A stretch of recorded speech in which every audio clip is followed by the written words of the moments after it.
नरेंद्र मोदी होश में आओ। जम्मू कश्मीर का रियासत का दर्जा बहाल करो। जम्मू कश्मीर में असेंबली के चुनाव करवाओ। बेरोजगार नौजवानों को रोजगार दो। बेरोजगार नौजवानों के लिए एम्प्लॉयमेंट पैकेज का ऐलान करो। डेली वेजर्स को पक्का करो। गरीबों की जमीनें हड़पना बंद करो। गरीबों की जमीनें हड़पना बंद करो।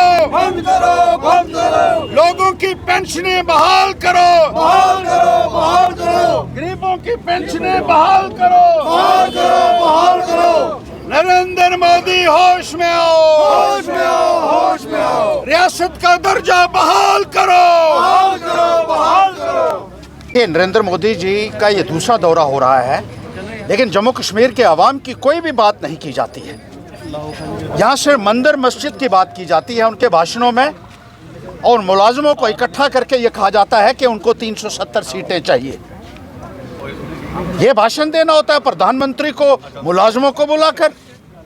और कितना खर्चा हुआ है इस रैली में, हम पूछना चाहते हैं कि सरकार एक वाइट पेपर इशू करे कि प्रधानमंत्री की रैली के लिए कितनी गाड़ियां लगाई गई थी, कितने होर्डिंग्स लगाए गए, कितने अखबारों में ऐड दी गई, और कितने करोड़ या अरब रुपया इसके ऊपर खर्चा हुआ है।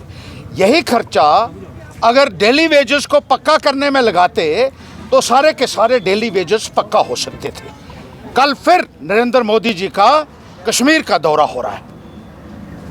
हम उनसे ये कहना चाहते हैं कि अगर आप जम्मू कश्मीर में आ रहे हैं, आपको जम्मू कश्मीर की बात करनी होगी। क्यों हम लोगों को स्टेटहुड से महरूम किया, हमारा रियासत का दर्जा आपने क्यों छीना है, ये हम नरेंद्र मोदी जी आपसे पूछना चाहते हैं। इतिहास में आज तक कभी नहीं हुआ कि किसी स्टेट को डाउनग्रेड करके उसको यूनियन टेरिटरी बनाया गया हो। लेकिन यहाँ डिमोशन के ऊपर यह कहा जाता है कि आप तालियां बजाओ, आप ढोल बजाओ, और जो अंध भगत उनके जो कहा जाता है, जिनको लोग कहते हैं, और मोस्टली वो लीडर लोग अंध भगत हो चुके हैं क्योंकि वो सरेंडर कर चुके हैं भारतीय जनता पार्टी के सामने। किसी को ईडी का डर है, किसी को सीबीआई का डर है, किसी को इनकम टैक्स का डर है, किसी को एंटी करप्शन का डर है, और वो सारे के सारे, या किसी को अपना फ़ायदा लेना है। इन लोगों ने अपना ज़मीर बेच दिया है। They have sold their soul to the devil. जैसे डॉक्टर फास्टस में हमने पढ़ा था कि अपने आप को बचाने के लिए और सत्ता का सुख भोगने के लिए उन्होंने पूरे तरीके से अपनी अंतरात्मा को बेच दिया है, और कोई आवाज़ उठाने के लिए तैयार नहीं है। नौजवान हमारा सड़कों के ऊपर है, आज कोई पूछने वाला नहीं है, और इनको नौकरियां नहीं है। यूपी और बिहार के लोगों को यहाँ नौकरियां दी जा रही हैं जम्मू कश्मीर के अंदर। आप कहते थे 2-2 करोड़ नौकरी देंगे, और इलेक्शन के दौरान आप कहते थे घर घर में नौकरी देंगे, लेकिन यहाँ का नौजवान पढ़ाई लिखाई करने के बाद भी सड़कों के ऊपर है, और आप उसके बारे में एक लफ्ज़ भी बोलने के लिए तैयार नहीं है। करिए ऐलान कश्मीर से कि आप एम्प्लॉयमेंट पैकेज जम्मू कश्मीर को देंगे।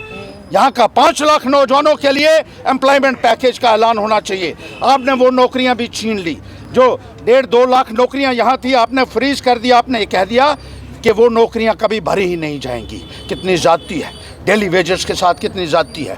गरीब लोगों की ज़मीनें आपने छीन ली, उनके ऊपर आप बुलडोज़र चला रहे हैं। आपने कानून बना दिए कि अपनी ज़मीन के ऊपर अपने पैसे से कोई मकान नहीं बना सकता है।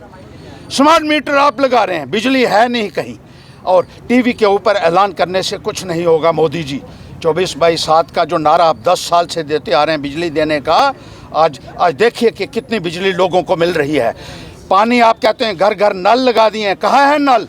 आज भी हमारी माताओं और बहनें गांव में चले जाइए तो सर के ऊपर 20-20 किलो का बर्तन उठाकर 4-4 किलोमीटर से पानी भर रही हैं, और आप टीवी के ऊपर तमाशा कर रहे हैं, झूठे ऐलान कर रहे हैं।